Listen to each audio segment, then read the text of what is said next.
জীবনসঙ্গী দেখতে যেমনই হোক, 3 বার কবুল বলে যখন হালাল স্বীকৃতি দেব, তখন থেকে সে আমার চোখে পৃথিবীর সবচেয়ে সুন্দর। তবে আপনি সর্বদাই আমার দোয়াতেই থাকেন। আপনি আমার কাছে নেই, তবুও আপনাকে অনুভব করি। আমি প্রতিদিন আপনাকে সেইভাবেই খুঁজি, ঠিক যেভাবে রোগী প্রতিনিয়ত প্রতি বেলায় ওষুধ খোঁজে। আমি আপনাকে সেভাবেই চাই, ঠিক অসুস্থ রোগী যেভাবে সুস্থতা চায়। আপনি আমার সেই দোয়া, যা আল্লাহ রাব্বুল আলামিন এখনও কবুল করেননি। জানেন, যখন আল্লাহ আপনার জন্য যা লিখে রেখেছেন তা পেয়ে যাবেন, তখন বিশ্বাস করুন আপনি ভুলে যাবেন যা আপনি কখনো হারিয়েছিলেন।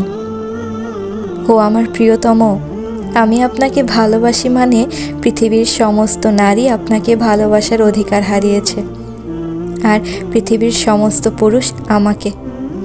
আমি কিভাবে অন্য কাউকে ভালোবাসতে পারি যখন আমি প্রতিনিয়ত আপনাকে নিয়ে স্বপ্ন দেখি, যখন আমি প্রতি মুহূর্তে আপনার জন্য অপেক্ষার প্রহর গুনি, যখন আমার হৃদয় জুড়ে সব সময় আপনার বিচরণ, যখন আমি আপনার কথা ভেবে বোকার মতো হাসতে থাকি, যখন আপনি সর্বদা আমার প্রার্থনায় থাকেন।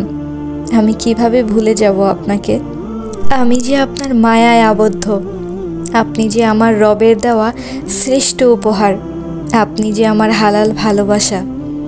জানেন, আল্লাহ রাব্বুল আলামিন বলেন, যাকে তোমার জন্য তৈরি হয়েছে সে সব কিছু ছেড়ে তোমার হবেই। আপনি তো আমার সেই মানুষটি। প্রিয়তম, ইয়া রুহি, আমি হিনা, আপনি বৃষ্টিতে ভিজবেন না। জ্বর বাঁধলে কপালে জলপট্টি দেওয়ার আমি যে নেই।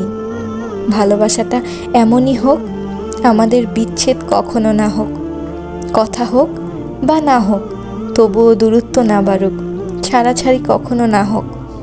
আপনার আর আমার ভালোবাসার এমন এক নাম হোক, দুনিয়া বলুক ওদের মতো সবার একটা হালাল ভালোবাসা হোক।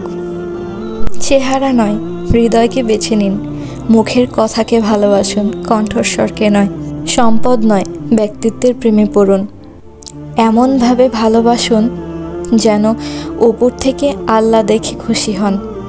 দেহ নয়, মানুষটিকে ভালোবাসুন, যে আপনাকে পাওয়ার জন্য দুহাত তুলে সৃষ্টিকর্তার কাছে অসহায়ের মতো কেঁদেছে। আপনি কোথায় পাবেন এমন মানুষ? যদি দুজন মানুষ একে অপরের জন্য লেখা থাকে, তাহলে তাদেরকে আল্লাহ একদিন ঠিকই মিলিত করবেন। তারা যদি একে অপরকে খোঁজার জন্য বিশ্ব ভ্রমণ করে বা নিজেদের এড়িয়ে চলে বা লুকিয়ে থাকে, তাহলেও তারা যদি একে অপরের জন্য লেখা থাকে, তাহলে অবশ্যই মিলন হবে। প্রিয়তম, আপনার সাথে চাঁদকে মিলাবো না, কারণ চাঁদ সবার, কিন্তু আপনি তো শুধু আমার। ও প্রিয়তম, ইসলামের চেয়ে রোমান্টিকতা আর কোথায় আছে, যেখানে স্ত্রীর চুল আছড়ে দেওয়া সুন্নত, স্ত্রীর সাথে এক বালতি পানিতে গোসল করা সুন্নত, স্ত্রীর রাগ অভিমান ভাঙানো সুন্নত, স্ত্রীর কোলে হেলান দিয়ে কোরআন তেলাওয়াত করা সুন্নত। আপনার স্ত্রী যে স্থানে ঠোঁট লাগিয়ে পানি পান করে, সেই স্থানে ঠোঁট লাগিয়ে পানি পান করা সুন্নত। আলহামদুলিল্লাহ, সর্বশ্রেষ্ঠ ধর্ম পেয়েছি এবং আমি আপনাকে আল্লাহর জন্যই ভালোবাসি। আপনি আমার আত্মার শুরু এবং আপনিই শেষ। আপনি তো মনেই থাকেন, আপনাকে আবার মনে করার কি আছে? প্রকৃত ভালোবাসার সবচেয়ে সুন্দর সংজ্ঞা হলো, যাকে ভালোবাসেন তাকে আপনি কতটুকু বোঝেন। আপনি তার স্বপ্নের অংশীদার কিনা, তার জীবনের উদ্দেশ্য পূরণ আপনার জীবনের উদ্দেশ্য কিনা, তার খারাপ মুহূর্তে সে হোঁচট খেলে আপনি তাকে ধরে নেন কিনা।